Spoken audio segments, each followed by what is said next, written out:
Welcome, ladies and gentlemen, to another edition of the Sports Shop 27. I'm your host, Jermaine Colter, and back there we have Kevin Johnson. And today's special guest, we have all ACC, Yeah. all state. I'm tongue tied. Mr. Football, man. Mr. Basketball. Mr. Basketball. Mr. Basketball. Yes, sir. He could play football. Yes, sir. Former Clemson point guard, Ed Scott. Welcome, Ed Scott, to the podcast, man. How you doing today? I'm good. How's everybody? Doing good, man. We're doing good. How's the weather there, man? Cool. It's pretty good. A little cold today. Yesterday it was kind of hot, a little rainy, but pretty good so far. All right, that's good. Okay, cool. Well, man, we welcome you to the podcast today, man. Just wanted to show love and just ask a few questions. We know that you all ACC player, all Hall of Fame at Clemson. Tell us a little bit about yourself and where you're from. Well, I'm from a small town called Eastover, South Carolina. Right outside of Columbia. Went to Lower Richland High School. Played varsity there for all 4 years, and then went on and played at Clemson. Had a little bit of success at Clemson over my 4 years, especially my last two was all ACC. My last 2 years at Clemson. Then went on and played professional ball overseas for about 7 years, and got done with that. Got into coaching a little bit, so now I'm currently the coach at Lakewood High School in Sumter. Okay, good, man. That's good. So tell us a little bit about what were some of your influences and why you chose basketball. Well, actually, it's kind of a long story. We got time, man. We got time. I kind of played everything growing up. Played a little bit of football, baseball. Played a lot of baseball in the rec leagues and things like that. Was actually a really, really good baseball player. What position in baseball? Baseball, I played shortstop and was a pitcher. Okay. Also was the leadoff hitter. Was pretty good, but yeah, some speed. Yeah. What was that favorite pitch, man? Fastball, what curve? It was a fastball. Fastball. All right. So I you ever pitched a no hitter? I pitched a one hitter, not a no hitter. Okay. What? You did? Okay. You played it. You played in the All Stars too, coming up. Yeah, I stayed in the All Stars in baseball. A lot of people would say that was my best sport, but baseball real slow, and really don't like just sitting around. So I'm telling you, I felt the same way, man. Especially in the outfield, you know. I played too. Yeah. Hey, that's one of my favorite sports, man. But one of the most lucrative sports too. That's true. But you can go a game where you don't get a lot of action. And that's true, man. When you're only hitting 3 times that game, so. Okay. So when you was playing, I guess Pop Warner Little League, and you made that transition to basketball. What age were you then? When I decided to play basketball, only basketball and focus on basketball, I was going into the 9th grade. The year before, the baseball coach was trying to get me to come out and everything, but baseball kind of ran a conflict with basketball because in the summertime, spring sports to do the AAU thing. And AAU, travel ball. Yeah, that's true. So I started missing a lot of baseball. Yeah. Okay, cool. So who you play against in the travel ball? What's that? Yeah, who did you play against in the travel ball? Was anybody that's playing in the league now? Back then, it's not the same as it is now, where you had the internet and all that, so you didn't know exactly who you was playing against. That's true. But we played against a lot of good teams. Because I want to say my 6th grade year, we won nationally, so we pretty much, and back then AAU was just one big thing, so everybody played AAU back in those days. And my junior year and sophomore year, we was top 10 in the nation in the AU. So we had some pretty good teams. A lot of the guys that went to USC, like Aaron Lucas. Back then, there was a guy named Jerome Harper, who was actually a McDonald's All-American. Rolando Howe. All of us, we played on the same AAU team, so we was pretty good back then. That's good, man. That's good. Yeah. Yes, sir. Yeah. So tell us, what was it like playing against Aaron Lucas in high school and in college? It was fun. It was fun. Good competition right there. Great competition. Well, the cool thing, all those games used to be sold out. Yeah. A lot of people didn't know, but Aaron Lucas is a year older than me, so I was kind of a young one going against him. Young buck.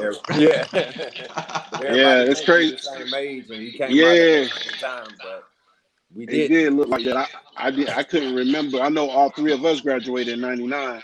Yeah, most definitely. Yeah, I remember all the Christmas tournaments and the Chick-fil-A tournament at Richard Northeast.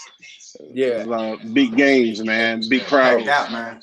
Yeah, always sold out. So I mean, like it was good times. It was really, really good. Yeah. They senior year, they beat us by 1 point. Guys shot free throws with no time left on the clock. Wow. Those games y'all just stood by the locker room door, man. Like, yeah. You know what I'm saying? Oh, wow. So man, you went from being all state MVP, the best player in the state of South Carolina. You went to Clemson, and then when you went there, you played against almost like the best guards in the country, all in one conference, like Juan Dixon, I can name one. Chris Duhon, Jason Williams, Jay Williams, that's right. Dunleavy, Juan Dixon, Dunleavy. The list goes on. Steve Blake. Oh yeah. Yes. Yeah. Tell us a little bit about that, man. Yeah. We're playing in that conference. It was unreal. Looking back on it, 3 of the 4 years, the ACC had 2 teams in the Final Four. So that conference was stacked, and it was really, really loaded. It's crazy. Like every year, we would have a winning record until we get to the ACC, and it was just brutal. Wow. Playing in it. I think Duke ended up having something like 7 or 8 guys off that team my freshman year and sophomore year that went to the league. So it was crazy. It was. Man, we got a clip right here we want to show you, man. This is a big game. I don't know whose audio is cracking up in the back, but it's getting a little feedback. Can you hear me? Yeah, I can hear you. Good, Okay, cool. Minute and 13 seconds remaining. Tigers lead it 64-62. Edward going right side, coming back left with it. Gets it to Hobbs on the baseline. He'll drive under. Reverse layup is good by Hobbs. 4-point lead Clemson. We're under a minute. Off it comes to Forte for 3. He missed it. Rebound is pulled out by Struckman. Tony coming down. Pull it out, Tony. No, he's going to shoot. Make. Oh, he's looking for it. A 3. 40 seconds to go. 69-62. The Tigers are upsetting number 1, North Carolina. 3, 2, 1. It's over. It is over. And there is some kind of celebration going on in Clemson, South Carolina tonight at Little John Coliseum. Yeah, So tell me a little bit about that experience, bro.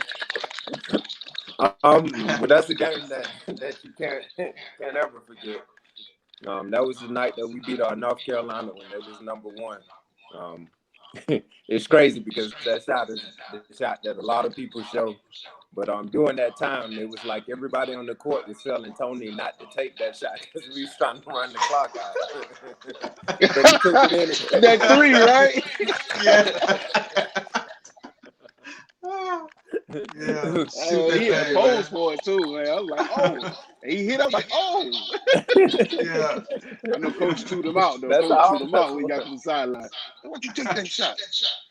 Yeah, but that's the thing with Tony. Tony was always, he had the ability to make big shots because every shot he took, he felt like he was going to make it. And all of them was the same. He never felt pressure. So, guy you love playing with. Who was the Good guy man. that took you under their wing when you came to Clemson? Probably That Will. guy would probably be Will Solomon, Solomon. but That's it's right. not. It's not quite the way that most people really take you under the wing. Yeah. What he did with me was Will would challenge me pretty much every day, and so Yeah. he would do whatever he could to get under my skin and make sure that I competed and try my Yeah. best. Talking jump, probably. Oh yeah. And it would be from running sprints and doing the stairs at Lil John. Like, whatever we Ooh. did, we had to compete because he would be saying something to me. But then afterwards, he would show me love and, you know, like the big brother take me out, Big make sure I brother have thing, yeah. a good time and stuff like that. But That's true. he made sure I was competing. So Yeah. I definitely appreciate him for that. Yeah. So that's good, man. Yeah, he was a solid player and very He versatile was. too. Glad to have him on the So show. Oh, let's talk about the ACC tournament. Let's talk about the difference between regular season and the tournament right then in the crunch of Oh, yeah. March Madness. Mm-hmm. Describe the atmosphere between the regular season and the tournament season. That's a It's good one. almost like two different seasons. oh yeah. Wait, this breaking up something. I can't quite hear you. Can you hear me? Okay. Okay. I think that's it. I can hear you.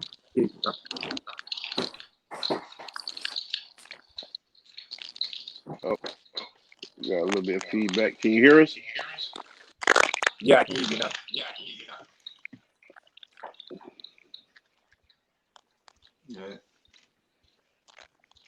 I got a bad connection. I don't know where it's coming from. If you can hear me. Maybe. All right, I think I can hear you. You can hear me? Yeah, a little. It's kind of breaking up a little bit.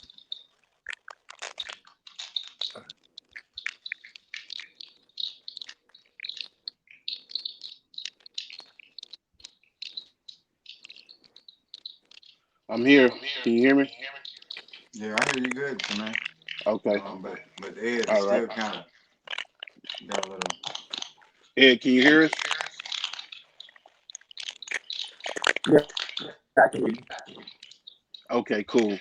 Yeah, we were asking the difference between the regular season and tournament season before we got disconnected. The atmosphere. Describe the atmosphere.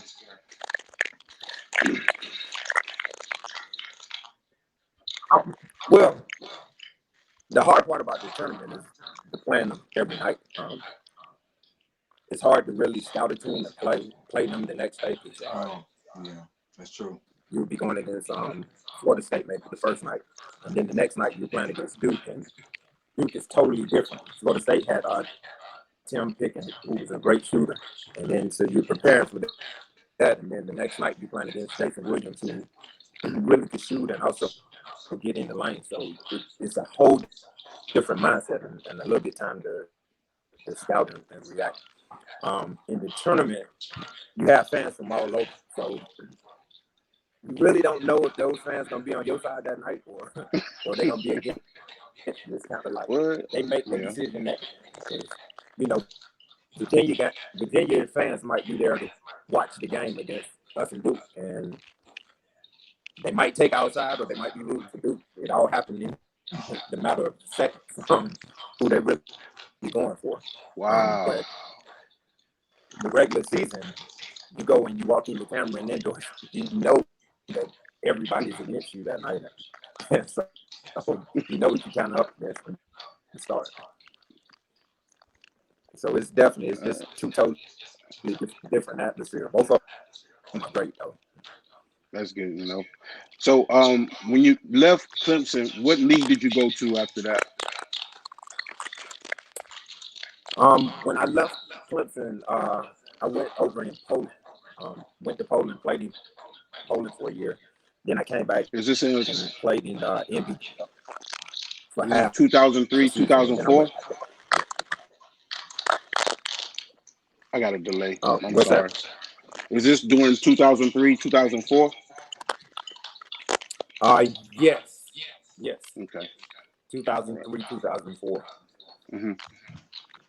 Yeah. And then after that, in 2004, 2005, I started off in the D League, and then I went back to Poland. Did D League for about, I want to say about a month or two. It was kind of, because in the D League, you really didn't make that much money back then.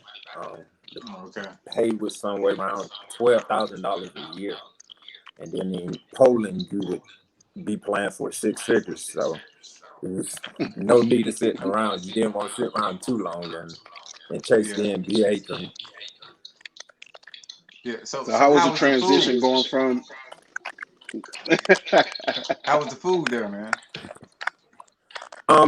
The food actually was really, really good. It's different though. It's not as many fast food restaurants. When you go there, the first word you learn is how to order chicken. Because you want to make sure you eat good. You're not eating something that you have no idea. I know, right? Oh my God. I can't remember. Gotta order something familiar. I learned that word and I was Lakewood and everything. Cool. Yeah. How long did it take for you to learn the language? After my second year, I started understanding the language. Being from East over there, I had a real bad accent. So I could never speak it. That's cool. So how are the fans over there, man? Are they different from the ones in the United States? Yes, it's really, really, really crazy over there because they actually able to get up close and personal. It's wild. Like you'll win a game, and if it's a close game, the fans will run down. And they'll carry some of the players off the court. I mean, man. It's crazy. And that's what I'm talking about. Carry me. So that means you got a couple championships out there, huh? Crazy thing. 7 years I played. Went to 6 finals in different countries and lost them all. Oh, God. Oh, man. Oh, darn. Hey. It's all good, man. Yeah, it's all good. At least you got they know your name out there. Yeah, they know your name out in Poland. He gonna be there he gonna be in the finals every year. Every year. But on the wrong end of it. Man, it's all good, man. You came a long way from Eastover. That's what you got to tell them. You know what I mean? Shoot. For real. A lot of people didn't get to experience what you experienced, man. Definitely. Yeah, man. So, you have any relationships or teammates that you still talk to from Poland, or any friendships, coaches, or teammates, or anything like that? Different teammates. We stay in touch on Facebook for the most part. Not many phone calls take place, and we don't talk too often. But definitely stay in touch with Facebook, and it's crazy because things like Facebook, it was real new when we first went over there, and now it's keep you in contact with everybody. A lot easier to stay in contact with the other side of the world. Yeah, that's true. Most definitely. So growing up, who was your favorite player? Yeah, NBA player. It was so many. If I had to pick one, it probably would have been Isaiah Thomas. Just because he was a point guard, shorter guy, could score the ball. And it was like he always was in control of that team. I wasn't a huge Bad Boys fan, but I always respected Isaiah. I liked the fact that he made dribbling the basketball fun. So that's true. He was one of the guys I looked up to. That's good, man. That's a good person to look up to. So you about to play the championship game. What type of music? What's in your playlist?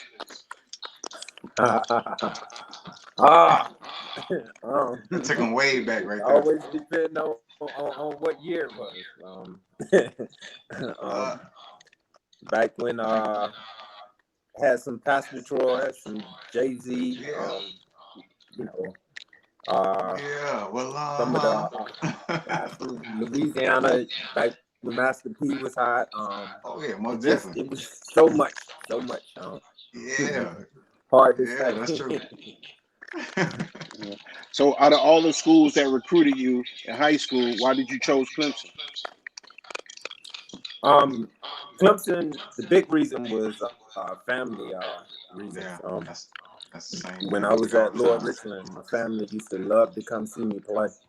Um, and Clemson was a school where I could kind of get away, so I'm not at my parents' front door, but at the same time have some freedom, but Yeah, not so far that they couldn't come to the games and different things like that. So that was a yeah, big part of it. You know, didn't really want to go to USC and nothing like that. Like, never really.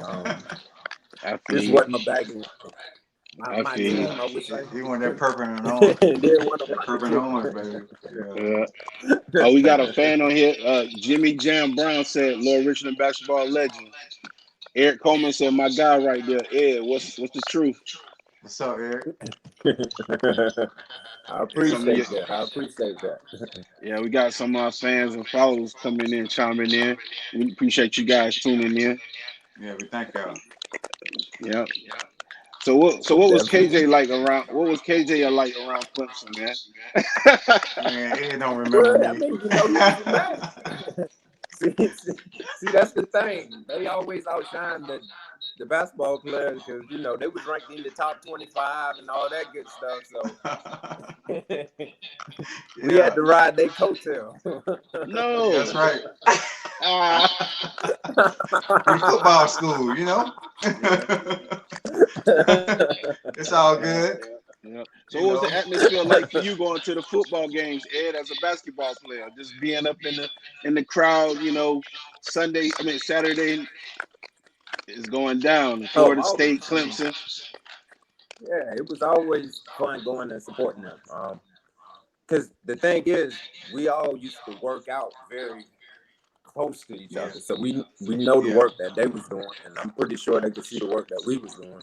So Oh it was yeah, most always definitely. fun to get out and see them, and I was a huge fan of theirs. It's crazy because I was a Florida State fan coming into Clemson as far as football goes. Okay. Whoa. Oh And the yeah. reason being is Everybody because was Florida kind of. State is a team that throwed the ball a whole lot. Yeah, Me passing being out a punch. baseball guy, I love seeing the passing type. But Yeah, Me coming too. to Clemson and seeing how they work, I could never go for Florida State against Clemson because those were my guys. I mean, like, we walk around, seeing each other at Victory Hall, yeah, that's true. eating together, different stuff like that. So Oh you yeah, see guys working like that, it changed yeah, real fast. That's that's good, true. man. Much That's a great. respect too. That's great. That's great respect and good school unity, man, between two different sports. And I know you guys, Oh, competitors and things of that nature, but just to have each other's back when it comes down to Saturday or game oh day, yeah, that's Yeah, important, because we supported them oh too. yeah, We went to their always, games always. also. Yeah, yeah, Yeah. Yeah, yeah. always around campus, anything. Mhm. It's like the Hmm. athletes totally understand what we're going through because we're going through it together. And I Hmm. mean, you learn so much through sports and you respect it, all crafts. So Hmm. much respect. Can't tell them how hard it is being a student athlete, man. It's like Oh yeah, time management, everything. You got to be here, you got to be there, you got to, you on a schedule. oh yeah. And that's the thing because you're not a normal student, so you don't get to do a lot of the stuff that normal students do because you have practice, you have individual workouts, you have Hmm. weightlifting, like everything is pretty much mapped out. Even from your classes, you have a certain block where you can take your classes, and your whole day is, I mean, it fly by because everything is planned out. Um, it's real. It's a strict schedule. That's good, man. That's So, good. after you played overseas, you started coaching. Where did you started coaching first? Tell us a little bit about your journey and what made you started coaching after you stopped playing. Um, But the first thing that I did after a while, because I removed myself from basketball for a second because it's hard to coach when you're fresh out of playing because you're always like, hey, step to the side, let me show you this, let me show you this. So I Hmm. had to kind of remove myself from it for a while. So after about 2 years removed, I started an AAU team. And I started coaching the AAU team with those guys. And then after about a year, crazy story, I get a phone call from Aaron Lucas. And Aaron Lucas, hey, I just got the head coaching job at Richmond Northeast, and I need an assistant. And he was like, you know, I'm kind of not asking you, but I'm telling you that we need to do this. That's dope. Y'all boys was rivals in high school. That's why that's dope. That's dope, man. That's dope. I didn't even know that. That's a good story, bro. Because I remember that height in high school. We in the same class, so I remember that. See, but the crazy thing is, like, with the AAU team that I was telling you, won nationals when I was in about 6th grade, where Aaron Lucas was a part of that team for a while. So we knew each other, and, you know, we always been cool with each other, and much respect. Even though we would battle whenever we get a chance, because, you know, everybody want that title as one of the best guards in the state during that time. So we really would go at it. But at the same time, it was not beloved, friendly competition. That's all it was. So he actually the one that got me into high school coaching. That's good, man. Yeah, I heard you played against Aries in high school. Yeah, I mean, Aries Curry. I played against a lot of the guys. I can't remember his name. He was the safety. Safety where? From North Carolina. Why I can't think. Yeah. I can't forget it. But funny, we played against them at beach ball. And so he gave us, I want to say, 27 that night. And we ended up beating them in overtime by 3 points. Because he was on the team with Brendan Haywood and all those guys. And so I get to Clemson. And after the first game, because the first game, which I was out for a while, and I didn't play until like game number 5 because I had a broken foot. But I had a pretty good game. And he came. He was telling everybody, including Will, he was like, I don't know why y'all got Ed on the team. I gave him 27 when we was in high school. But it really wasn't. He came at you like that? He was the 3. I was the point guard. Okay. Wow. Cool. So who was the hardest? Who was the hardest to guard in the ACC in that area? In that era, should I say? It's hard to say, because if you ask me one-on-one, it was really Will Solomon. Like Will was hard to guard, especially in practice. Like he had so many one-on-one moves. If you're saying in a game, the closest thing, Juan Dixon was very similar. He wasn't quite as strong as Will, but he was really, really smooth.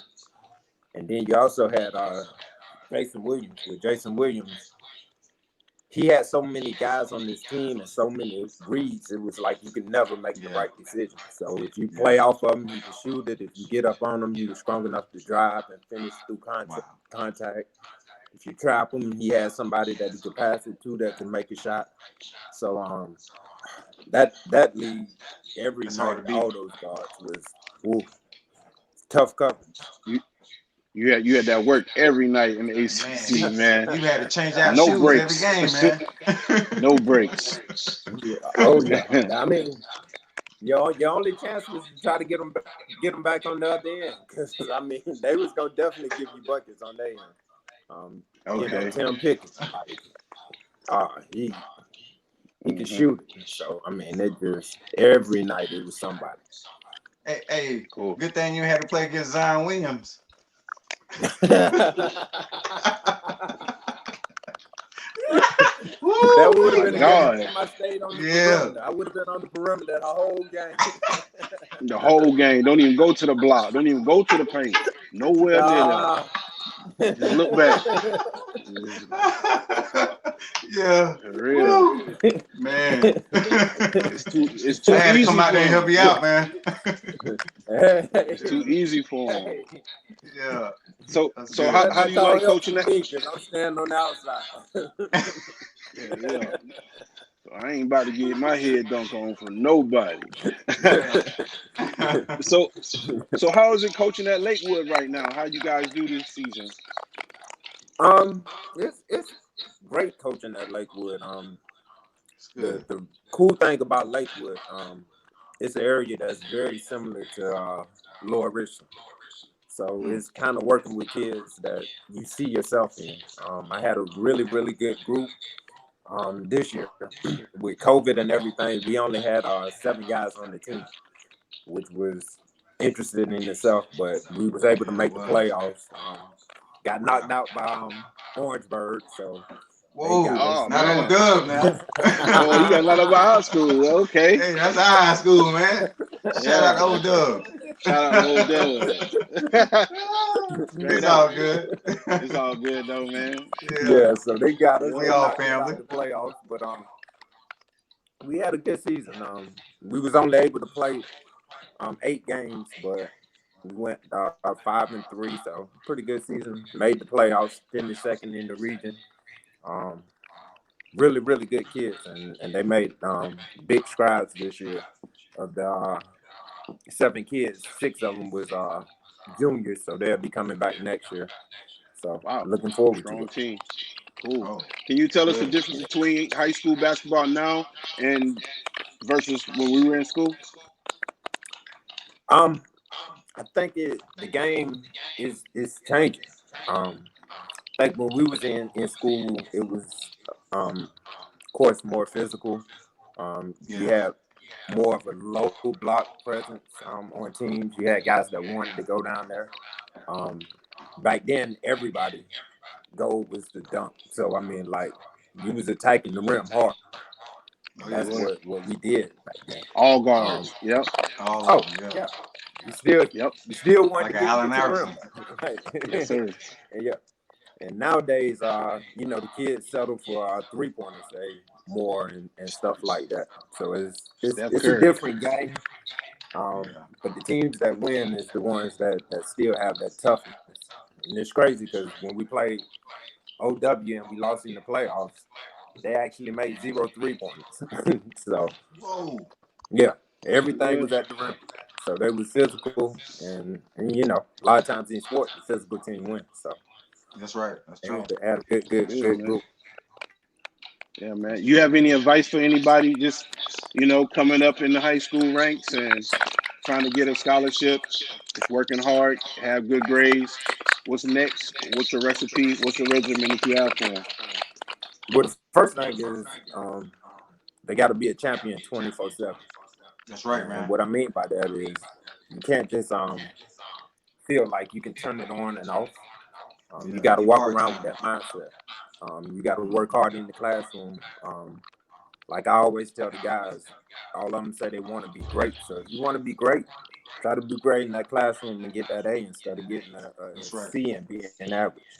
And if you're able to do that, then it carry over into sports. And now instead of just making that time that the coach set for you, go beyond and above that. And that's something that Will taught me because we would have times to make, and Will would push me to compete with him, which he was one of the best in the ACC. So in order for me to stay with him, it made me become a better player.